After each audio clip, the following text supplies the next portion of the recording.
En við ætlum að byrja á forsætisráðherranum Jóhönnu Sigurðardóttur sem kynnti nýja ríkisstjórn í gær og nýjan stjórnarsáttmála.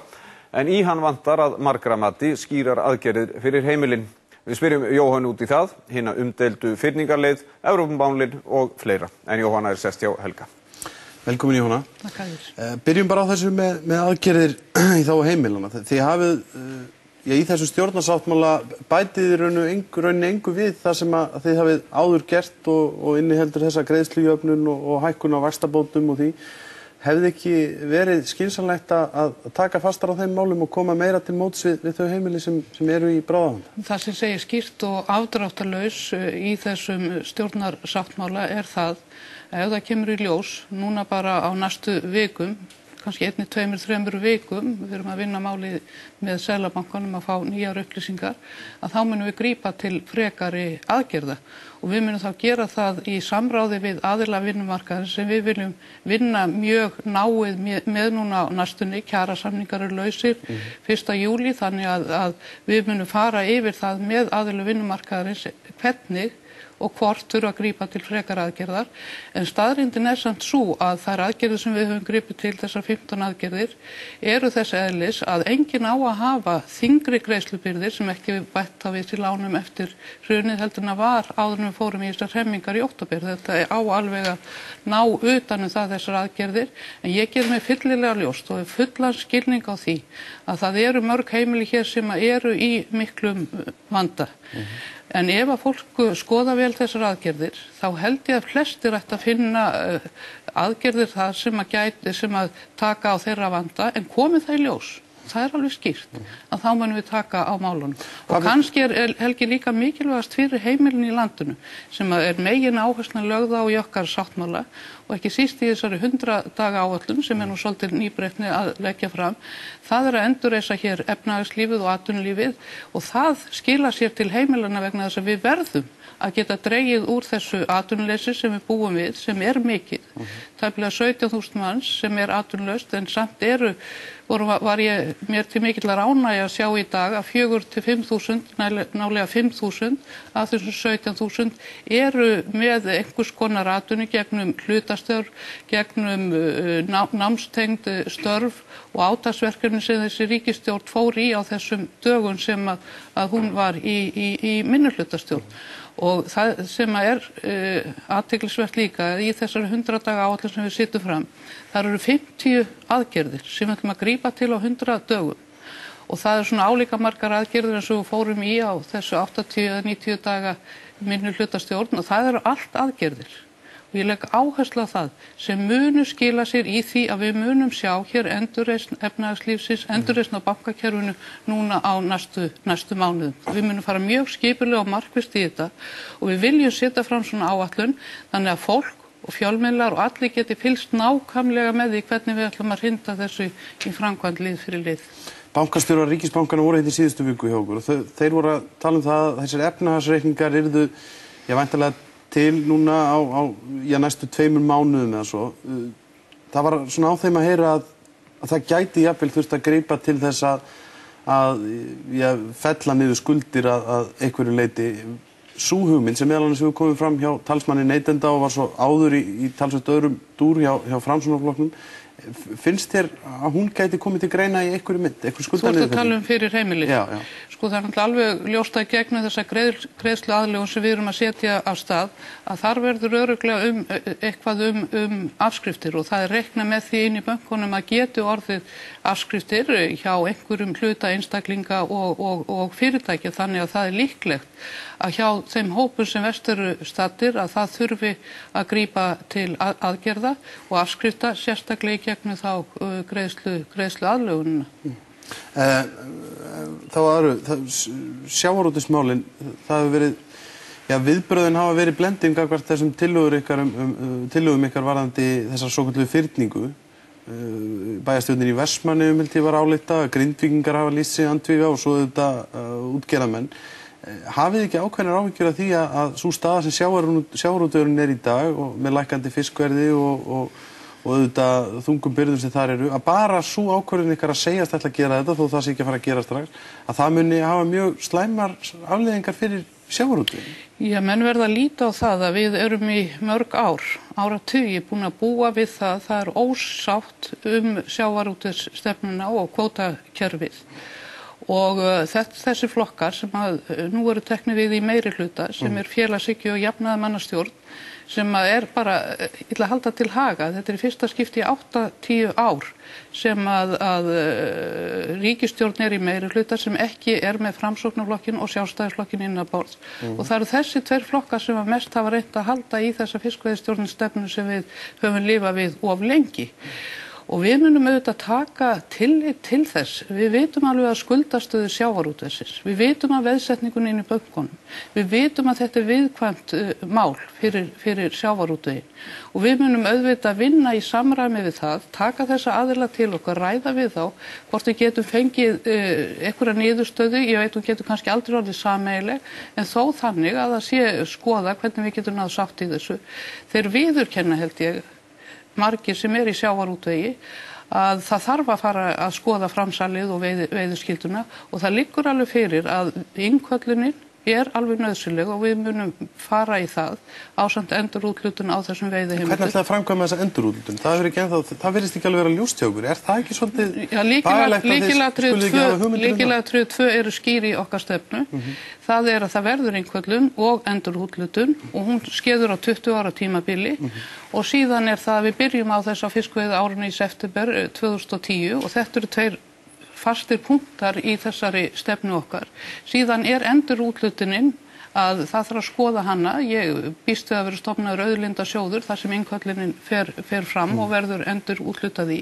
En við vildum ekki útfæra þetta í smáatriðum í okkar stefnuskrá sem nú nokkuð ítarleg af því að við viljum skoða þetta með hagsmunaaðilum. En það ekki eins og ég var að segja að þetta hefur gríðarlega áhrif á stöðuleika greinarinnar hvernig þessu verður úthlutað aftur? Hefðu þið ekki átt að vera að minnsta kosti að koma fram með þá ykkar sjónarmið þó að það getur vel verið að þið væru tilbúnir til að breyta þeim eitthvað?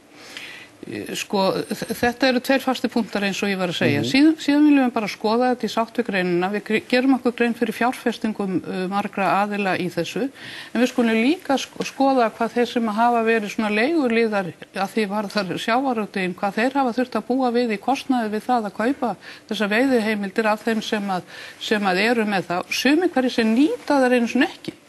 Og eru að selja þetta. Þannig að þetta ekki kerfi sem hægt að bjóða þjóðin upp á og við verðum að finna leið til að ná okkur út úr þessu en ég fullvissa alla aðilum það að við munum skoða áhrifin á öllu þessum aðgerðum sem við fórum út í og höfum reyndar gert það og gerum okkur alveg ljóst að það hægt að gera þetta þannig að það geti sem flesti búið í sátt við fiskveiðistjórnarkerfi sem okkur ákaflega mikilvægt að það sé þjóðarsátt hana. Landbúnaðarkerfi, það aðeins fjallað það í ykkar stefnuskrá líka. Þið verðist ekki alltaf að gera neinar breytingar aðrar en að þið ætlið að endurskoða landbúnaðarkerfið með tilliti til nýliðunar þannig að væntanlega fleiri geti farið og tekið þátt í því. Er það ekki í raun og veru andstætt þeirri stefnu sem Samfylkingin hefur talað fyrir að minnka til dæmis verndartolla, auka innflutning og auka valfrelsi fyrir neytendur? Eru þið ekki að ganga bak orð ykkar þar? Nei, sko það nýbúið að semja við bændur og bændastéttina sem hefur tekið á sig verulega skerðingar eins og aðrir í þessum hremmingum og það var framlengdur samningu við það sem áframhaldandi skerðing sem að greinin þarf að búa við. Og við gerum okkur alveg fulla grein fyrir því að bændur, margir bændur, þeir búa ekkert við góð kjör og svo stefna sem hefur verið fylgt að það þarf að skoða hann til framtíðar hvort það þarf ekki að breyta henni. Kaupa líka margfalt dýrari afurðir og hafa ekki valfrelsi með við nágranna okkar. Já, það það sem við þurfum að skoða og það mun til dæmis eitt af því sem mun verulega breytast ef við göngum inn í Evrópusambandið að þá mun verða verulega breyting á Evrópusambandið mun framkvæma stefnu Samfylkingarinnar en ekki Samfylkingin sjálf. Jú, auðvitað Samfylkingin hún mun auðvitað hafa áhrif á landbúnaðarstefnuna ef við gerumst með aðilar að Evrópusambandinu og það akkurat bara það sem við gerum ekki núna með því að vera ekki aðilar að Evrópusambandinu, en það þarf að skoða landsbyggðina og landbúnaðarstefnuna í miklu stærra samhengi. Ekki hægt að auka fjölbreytnina í landbúnaði og vinnslu landbúnaðarafurða. Það gerum við til dæmis miklu betur með því að ganga inn í Evrópusambandið, þá er miklu meiri möguleika á því. Það sem er núna vaxandi mjög sem að við leggjum mikla áherslu á, ég ætla að nefna það ekki bara? Akkur þarf endilega Evrópusambandið til?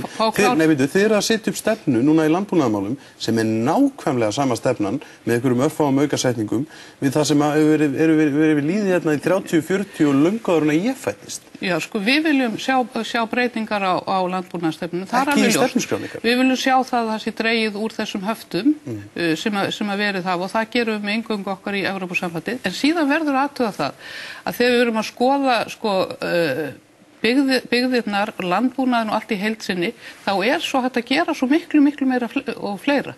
Til dæmis mjög metnaðarfull áætlun hjá okkur í auka ferðamannaþjónustuna og heldur betur skiptir það nú máli fyrir byggðir landsins. Við erum að fara út í að samþætta hér byggða áætlanir, samgöngu áætlanir, ýmsar áætlanir sem að skipta máli fyrir byggðir landsins. Þetta mun ég kynna á Akureyri á morgun sem að mun gera stórkostlega hluti af því inn í þá atvinnustefnu sem að við erum að byggja upp.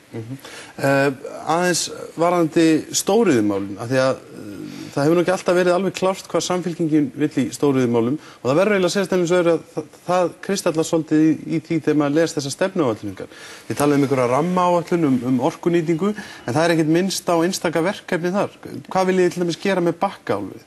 Þetta sko ekkert einhver rammaáætlun, þetta er rammaáætlun sem við erum búin að bíða lengi nýtingu og verndun og við teljum að eigi ekki að fara í neina frekari uppbygging á stóriðu fyrir hún liggur fyrir. Hvað tekur þetta langan tíma? Hún mun liggja fyrir núna síðar á árinu. Þetta er bara nauðsynleg forsenda þess hvernig við viljum fara í nýtingu og verndun á landinu.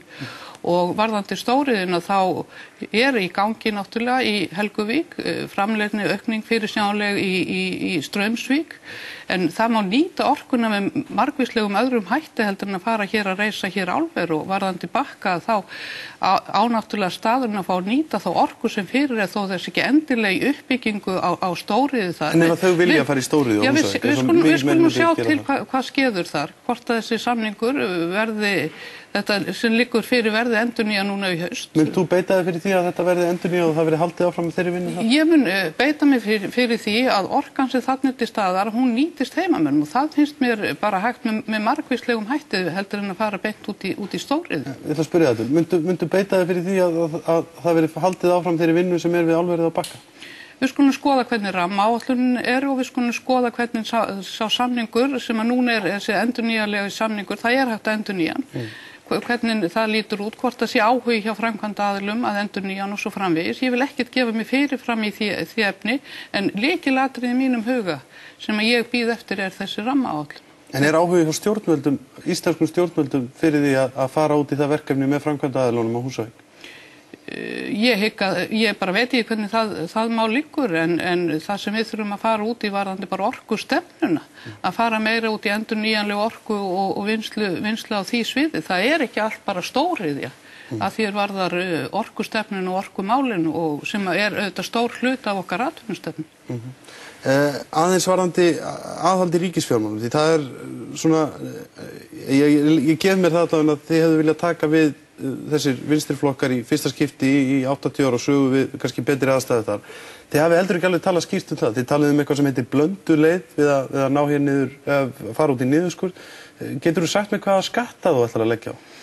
Já, við munum ekki auka tekjur ríkissjóðs og þá í gegnum skattaöflun meira heldur en var til dæmis árunum 2005-2007 og það nú ákveðin skilaboð í því vegna þess árunum 2005-2007 að þá voru tekjur ríkissjóðs að það sem hlutfalla landsframleiðslu 35% en í þeirri áætlun sem við erum að skoða núna alveg til ársins 2013 þá tekjurnar einhvers staðar á bilinu 30-35% sem við ætlum inn í ríkissjóð. Og það alveg klárt að við munum beita allt öðrum vinnubrögðum heldur en hefur verið gert að því varðar að ná niður hallanum. Við munum fara út í á forgangsraða, við munum ekki fara í flata niðurskurð að því við erum að verja ákveðna hluta velferðarkerfinu, grunnþjónustuna og stöðu þeirra sem verst eru settir. En til þess að ná niður halla þá eru bara 3 leiðir, auka tekjurnar, fara í hagræðingu sem við munum gera mjög mikið af og síðan er það niðurskurður. Og við erum að gera þá nýbreytni núna að fara í þessar aðhaldsaðgerðir og niðurskurð með hverju? Með stjórnendur stofnana, með starfsmönnum og með notendur þjónustunar. Við munum fá þessa aðila að borðinu og athuga að því allir verða að taka á, þar ekkert undan skilið. Hvar best að fara í niðurskurð ef við þurfum að gera það tímabundið á viðkvæmum sviðum, í menntakerfinu, heilbrigðiskerfinu og í félagslega kerfinu. Þetta bara allt atriði sem við viljum vinna saman með fólkinu og við náum okkur aldrei út úr þessum gríðarlega vanda. Ég held að engin ríkisstjórn staði frammi fyrir eins gríðarlegum vanda eins og við erum í nema í sátt við þjóðina, sátt við þá aðila sem helst þurfa að koma að þessum málum, ekki síst aðila vinnumarkaðins og sveitarfélögunum og það verður okkar viðfangsefni að draga alla þessa aðila að borðinu þannig að við getum myndað hér stöðugleika og þjóðarsáttin í framtíðina og gefið fólkinu trú á Ísland á nýjan leik. Það viðfangsefni. Þakka þér fyrir þetta, Jóna. Við fylgjumst með þessu. Takk fyrir.